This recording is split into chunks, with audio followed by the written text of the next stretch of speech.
நமஸ்தே. Stay home, stay safe. எல்லோரும் ஜாக்கிரதையாக இருப்போம். இன்றைக்கி நம்ம இங்கிலீஷ் கிளாஸில் சிம்பிள் ப்ரெசன்ட் டென்ஸ் நம்ம பார்க்க போகிறோம். சிம்பிள் ப்ரெசன்ட் டென்ஸோட ஸ்ட்ரக்சர் நம்ம ஏற்கனவே பார்த்துட்டோம். இப்போது அதோட யூசஸ் பார்க்க போகிறோம். ப்ளஸ் இதை நம்ம எப்படி நெகட்டிவாக எழுதுறோம். இப்போ நம்ம பாசிட்டிவ் ஸ்டேட்மெண்ட், நெகட்டிவ் ஸ்டேட்மெண்ட் அந்த மாதிரி இருக்கு இல்லையா, அது மாதிரி கொஸ்டின் ஃபார்மில் எப்படி எழுதலாம். ஸோ இப்போ example, he likes coffee. Okay, he in the third person நம்ம ஏற்கனவே பார்த்துருக்கோம். ஸோ அதனால் இங்கே likes verb plus s வந்திருக்கு. he likes coffee. this is positive statement. இது positive statement. ஸோ இதுக்கு நெகட்டிவ் அது எப்படி நம்ம சொல்லலாம்? he does not like coffee. So இது negative statement. Okay, so positive he likes coffee. அவனுக்கு காஃபி ரொம்ப பிடிக்கும். he does not like coffee. அவனுக்கு காஃபி பிடிக்கல. ஸோ இப்போ இதே அவனுக்கு கொஸ்டின், அவனுக்கு காஃபி பிடிக்குமா அப்படின்னா எப்படி கேட்போம்? does he like coffee? So இது பாசிட்டிவ் கொஸ்டின். ஓகே, ஸோ இதே நம்ம நெகட்டிவ் கொஸ்டினாக கேட்கணும். அப்போ எப்படி கேட்போம்? does he not like coffee? does he not like coffee அப்படின்னு கேட்போம். இல்லை இது ஷார்ட் ஃபார்மாக எப்படி கேட்போம்னா doesn't he like coffee, அதாவது does plus not. ஸோ அது சேர்த்து doesn't he like coffee, அவனுக்கு காஃபி பிடிக்கலையா. ஓகே, ஸோ இது நெகட்டிவ் கொஸ்டின். ஸோ இந்த மாதிரி நம்ம இங்கே தேர்ட் பர்சன் வந்ததுனால எஸ் போடுறோம். இந்த மாதிரி நம்ம நிறைய கொஸ்டின்ஸ் ஃப்ரேம் பண்ணி அதுக்கு பாசிட்டிவ் ஸ்டேட்மெண்ட் எழுதி அதுக்கு நெகட்டிவ் ஸ்டேட்மெண்ட், அதுக்கு பாசிட்டிவாக எப்படி கொஸ்டின் கேட்கலாம், நெகட்டிவ் எப்படி கொஸ்டின் கேட்கலாம், இதை நம்ம பார்க்கலாம். இப்போ நம்ம யூசர்ஸ் பார்ப்போம். இது உங்களுக்கு நெகட்டிவ் பாசிட்டிவ் ஃபார்ம் தெரியறதுக்காக சொல்லியிருக்கேன். இப்போ நெக்ஸ்ட்டு நம்ம பார்க்க போகிறது present tense. Simple present tense எப்படி நம்ம அதோட யூசஸ் நம்ம இப்போ பார்க்கலாம். இப்போது நம்ம சிம்பிள் ப்ரெசன்ட் டென்ஸ் யூசஸ் எப்போல்லாம் நம்ம சிம்பிள் ப்ரெசன்ட் டென்ஸ் யூஸ் பண்ணணும் அப்படின்னு நம்ம பார்க்கலாம். First one is to express habitual action or regular basis. இப்போது ஹேபிச்சுவல் ஆக்ஷன் அப்படின்னா, இப்போ நம்ம டெய்லி செய்யக்கூடிய விஷயம். நான் 7 மணிக்கு சாப்பிடுவேன், நான் 6 o'clock எழுந்துப்பேன், நான் டெய்லி நியூஸ் பேப்பர் படிப்பேன். இந்த மாதிரி நம்ம டெய்லி ரொட்டீனாக ரெகுலர் பேசிஸில் செய்யக்கூடிய ஆக்ஷன் எல்லாம் நம்ம சிம்பிள் ப்ரெசன்ட் டென்ஸில் சொல்லணும். இப்போ எக்ஸாம்பிள் பார்க்கலாம். I get up everyday at 5 o'clock. நான் தினமும் 5 மணிக்கு எழுந்துப்பேன். I go to office by bus. So இப்போ நம்ம டெய்லி ஆஃபீஸ்க்கு எப்படி போகிறோம், ஸோ அதெல்லாமும் நம்மளோட ரெகுலர் பேசிஸ். ஸோ அதெல்லாம் எக்ஸ்ப்ரெஸ் பண்ணுறது தான் இந்த சிம்பிள் ப்ரெசன்ட் டென்ஸ் மூலிமா நம்ம இதை சொல்லுவோம். So second uses to express general or universal truth. So universal truth அதாவது எல்லாராலையும் அக்செப்ட் பண்ணிக்க முடிஞ்ச ஒரு உண்மை. இப்போ the earth moves around the sun. Next honey is sweet. So பூமி சூரியனை சுற்றி வருது. Honey is sweet. தேன் எப்போவுமே ஸ்வீட்டாக இருக்கும், நமக்கு தெரியும் இல்லையா. ஸோ இந்த மாதிரி யூனிவர்சல் ட்ரூத் சொல்லும்போது, so the sun rises in the east, அது ஜென்ரல் எப்போவுமே வர example. The sun rises in the east அப்படி சொல்லுவோம். Okay, third one exclamatory sentence beginning with here and there. So இந்த எக்ஸ்க்ளமேட்டரி சென்டென்ஸ் நம்ம types of sentences, kinds of சென்டென்சஸில் பார்த்தோம் இல்லையா. ஃபோர்த்தாக வருது அசர்ட்டிவ், இன்ட்ராகேட்டிவ், இம்பேரட்டிவ், அப்புறம் எக்ஸ்க்ளமேட்டரி சென்டென்ஸ்ட்டு பார்த்தோம். அதாவது ஆச்சரியமாக சொல்லக்கூடியது. அந்த மாதிரி சென்டென்ஸ் ஹியர் தேர் அப்படின்னு வரும்போது நம்ம அதை எப்படி எக்ஸ்பிரஸ் பண்ணுவோம் அப்படின்னா சிம்பிள் ப்ரெசன்ட் டென்ஸில் there she goes, here comes the bus. தோ பஸ் இங்கே வருது, தோ பஸ் அப்படி சொல்கிறோம் இல்லையா. ஸோ இந்த மாதிரி வரும்போது நம்ம ஹியர் அண்ட் தேர் இந்த 2 வேர்டை யூஸ் பண்ணி இந்த மாதிரி டைமில் நம்ம சிம்பிள் ப்ரெசன்ட் டென்ஸில் நம்ம சொல்லுவோம். ஸோ இன்றைக்கி இப்போ நம்ம 3 யூசஸ் பார்த்தோம். First habitual action, second universal truth, third one exclamatory sentence beginning with here and தேர்.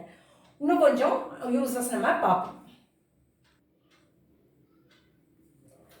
இப்போ நெக்ஸ்ட்டு ஃபோர்த் யூஸ் என்னன்னு பார்த்தா official or planned programs in the future. So இப்போ அஃபீஷியலாக இந்த மாதிரி ப்ரோக்ராம் இப்போ நெக்ஸ்ட் வீக் இல்லை நெக்ஸ்ட் மந்த் ஏற்கனவே பிளான் பண்ணி வச்ச ப்ரோக்ராம், அது நம்மளால் மாற்ற முடியாதது, அந்த மாதிரி ப்ரோக்ராம் வரும். அதை நம்ம ஃப்யூச்சரில் சொல்கிறது எப்படின்னா அது நம்ம சிம்பிள் ப்ரெசன்ட் டென்ஸ் யூஸ் பண்ணி சொல்லுவோம். அது வந்து ஃப்யூச்சரில் நடக்க போகிறது தான், பட் ஆனால் அதை வந்து நம்ம சிம்பிள் ப்ரெசன்ட் டென்ஸில் சொல்லுவோம். Example, the train leaves at 11 a.m. A chief minister inaugurates the Siddha COVID care tomorrow. So இந்த எக்ஸாம்பிள் பார்த்தா நமக்கு தெரியும், கோவிட் கேம்ப் இப்போ அவர் இனாக்ரேட் பண்ணார் சீஃப் மினிஸ்டர். ஸோ இந்த மாதிரி இதெல்லாம் வந்து ஏற்கனவே பிளான் பண்ணி வச்ச அஃபீஷியல் ப்ரோக்ராம்ஸ். ஸோ அதை வந்து சிம்பிள் ப்ரெசன்ட் டென்ஸில் தான் நம்ம சொல்லணும். Next used to introduce quotations. இப்போது இப்போ திருவள்ளுவர் இப்படி சொல்கிறார், பாரதியார் சொல்கிறார், கம்பர் சொல்கிறார், அந்த மாதிரி அவ சொன்ன கொட்டேஷன்ஸ் சொல்லுவோம் இல்லையா. இப்போது எக்ஸாம்பிளுக்கு சுவாமி விவேகானந்தா சேஸ், இந்த இடத்துல செட் ஏற்கனவே சொல்லியிருந்தா கூட நம்ம சேஸ் அப்படின்னு போடுவோம். So says, arise awake and stop not till the goal is reach. எழுமின் விழுமின் அந்த கொட்டேஷன் இருக்குல்லையே அவர் சொன்னது. ஸோ அது வந்து சுவாமி விவேகானந்தா சேஸ். அது மாதிரி doctor A P J Abdul Kalam says, you have to dream before your dreams come true அப்படின்னு சொல்லியிருக்காரு இல்லையா. ஸோ இந்த மாதிரி கொட்டேஷன்ஸ் நம்ம சொல்லும் போது சிம்பிள் ப்ரெசன்ட் டென்ஸ் யூஸ் பண்ணணும். Okay, next broadcast or running commentaries. இப்போ நம்ம கிரிக்கெட் ரன்னிங் கமெண்ட்ரி கேட்டுப்போம், இல்லை ஃபுட்பால், இந்த மாதிரி ஏதோ ஒரு ஸ்போர்ட்ஸ் இவெண்ட்டோட ப்ராட்காஸ்ட் கமெண்ட்ரிஸ் கேட்டுருப்போம் இல்லையா. அப்போது அதெல்லாம் வந்து சிம்பிள் ப்ரெசன்ட் டென்ஸில் சொல்லணும். அது மட்டும் இல்லாமல் இப்போ கோவிலில் ஒரு விசேஷம், ஒரு கும்பாபிஷேகம், ஒரு ஏதோ ஒரு விசேஷம் கோவிலில் அப்படின்னா அங்கே வர்ணனை சொல்லுவோம் இல்லையா, அந்த வர்ணனை அதுதான் வந்து ரன்னிங் கமெண்ட்ரிஸ். அந்த மாதிரி சொல்லும்போது அது சிம்பிள் ப்ரெசன்ட்டில் சொல்லணும். He scores a goal, a good catch by Ganguly, இல்லை ஏதோ ஒன்று. இப்போ இந்த மாதிரி நம்ம வந்து ப்ராட்காஸ்ட் ஆர் ரன்னிங் கமெண்ட்ரி சொல்லும் போது சிம்பிள் ப்ரெசன்ட் டென்ஸில் சொல்லணும். ஸோ ஃபோர்த் யூஸ் வந்து official or planned programs in the future. Fifth use used to introduce quotations. Sixth use broadcast or running commentaries. Okay, இன்னொரு 3 யூசஸ் இருக்குது, அதையும் பார்த்துருவோம். இப்போ நம்ம 6 யூசஸ் பார்த்தோம் இல்லையா. இப்போ 7th use, instead of simple future in clauses of time and condition. So simple ஃபியூச்சரில் சொல்லணும், ஆனால் அதில் நம்ம டைம் அண்ட் கண்டிஷன் யூஸ் பண்ணோன்னா அதில் வந்து சிம்பிள் ப்ரெசன்ட் டென்ஸில் நம்ம சொல்லணும். ஓகே, இது எக்ஸாம்பிள் பார்த்தா இன்னும் நல்லா புரியும். If it rains we shall get wet. மழை பெஞ்சு தான் நம்ம நினைஞ்சிடுவோம். So if it rains we shall get wet. இது வந்து condition, clauses of condition. Okay, ஏன்னா இஃப் வருது இல்லையா, இது வந்து கண்டிஷன் கிளாஸ். இதெல்லாம் நான் அப்புறமா சொல்கிறேன் உங்களுக்கு. Next, I shall wait till you finish your work. நீ உன்னோட வேலையை முடிக்கிற வரைக்கும் நான் வெயிட் பண்ணுறேன். அப்போ இது வந்து டைம், நான் வெயிட் பண்ணுறேன். ஸோ இது வந்து clauses of time. First one clauses of condition, இது கிளாஸஸ் ஆஃப் டைம். ஸோ இதை வந்து சிம்பிள் ஃபியூச்சருக்கு பதில் நம்ம இந்த சிம்பிள் ப்ரெசன்ட் டென்ஸை இந்த மாதிரி இடத்துல நம்ம சிம்பிள் ப்ரெசன்ட் டென்ஸ் யூஸ் பண்ணி நம்ம சொல்லுவோம். பட் ஆனால் இங்கே வந்து you will finish your work அப்படின்னு வரக்கூடாது. I shall wait till you finish your work அந்த மாதிரி வரும். ஓகே, நெக்ஸ்ட் 8th யூஸ் வந்து vivid narrative as a substitute for the simple past. இந்த vivid narrative அப்படின்னா இப்போ நம்ம எங்கேயோ ஒரு இடத்துக்கு போகிறோம், அங்கே ஒரு இன்சிடெண்ட் நடக்கிறது, இல்லை இப்போ நம்ம ஒரு பிக்சர், ஒரு மூவியை பற்றி சொல்கிறோம், அந்த கதையை சொல்கிறோம் இல்லையா. அந்த மாதிரி சொல்லும்போது நம்ம வந்து அந்த விஷுவலைஸ் ஆகும், அப்படியே டைரெக்டாக அந்த எஃபெக்ட் இருக்கிறதுக்காக அந்த மாதிரி இடத்துல சிம்பிள் ப்ரெசன்ட் டென்ஸில் யூஸ் பண்ணுவோம். நான் பஸ்ஸை விட்டு இறங்கினேன்னா அங்கே 2 பேர் சண்டை போட்டதை பார்த்தோம். இந்த மாதிரி நம்ம ப்ரெசன்ட் டென்ஸில் சொல்லும்போது இது வந்து விவிட் நரேட்டிவ், அதாவது நம்ம நரேட் பண்ணுறது, அது அப்படியே பார்த்த மாதிரியே. ஆனால் நம்ம எப்படி சொல்லுவோம், இப்போ நடந்த மாதிரியே தான் சொல்லுவோம், ஆனால் அது முன்னாடியே நடந்து முடிஞ்சிருக்கும். அந்த மாதிரி சொல்லும்போது நம்ம சிம்பிள் ப்ரெசன்ட்டில் சொல்லுவோம் இல்லையா, அதுதான். எப்படி தமிழில் வருமோ அதே மாதிரி இங்கிலீஷ்லேயும் அந்த மாதிரி சொல்லுவோம்.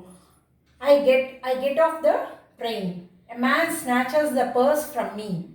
எங்கிட்டேருந்து பர்ஸை பிடிங்கின்னு போயிட்டான். அது இங்கே வந்து ஸ்நாச்சஸ், இது வந்து ப்ரெசன்ட் டென்ஸ். ஓகேவா. Few people on the platform catch him. So இங்கே காட் ஹிம் வரல, கேட்ச் ஹிம். ஸோ இதை வந்து நம்ம நடந்தது எல்லாமே முன்னாடி நடந்ததை இப்போ ப்ரெசன்ட் டென்ஸில் நம்ம சிம்பிள் ப்ரெசன்ட் டென்ஸில் சொல்கிறோம். ஸோ அந்த மாதிரி சொல்லும்போது அதுதான் விவிட் நரேட்டிவ்.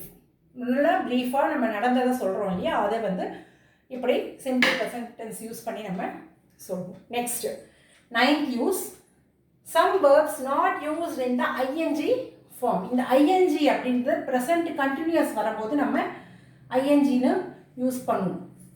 அதை நான் கண்டினியூஸ் வரும்போது உங்களுக்கு சொல்கிறேன். ஸோ இதுக்கு அந்த எக்ஸாம்பிள் பார்த்தா ஐ லைக் எக்ஸாம்பிளில் இது வந்து சர்டன் வேர்ட்ஸ், இது எக்ஸாம்பிள் சொல்ல முடியாது. சர்டன் வேர்ட்ஸ் வந்து நம்ம ஐஎன்ஜி ஃபார்மில் யூஸ் பண்ண முடியாது. I like sweets, I am liking sweets, அந்த ஐஎன்ஜி வராது.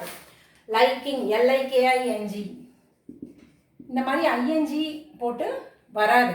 ஓகேவா? I know her, I am knowing her அப்படி வராது. ஐ நோ ஹர் அந்த மாதிரி வாண்ட், அதாவது டிசைர் நம்ம சொல்கிறது இல்லையா, அந்த மாதிரி want, hate, understand, do you understand அப்படி தான் கேட்போம். டு யூ அண்டர்ஸ்டாண்டிங் அப்படின்னு அந்த ஐஎன்ஜின்ற வராது இந்த வேர்ப்ஸுக்கெல்லாம்.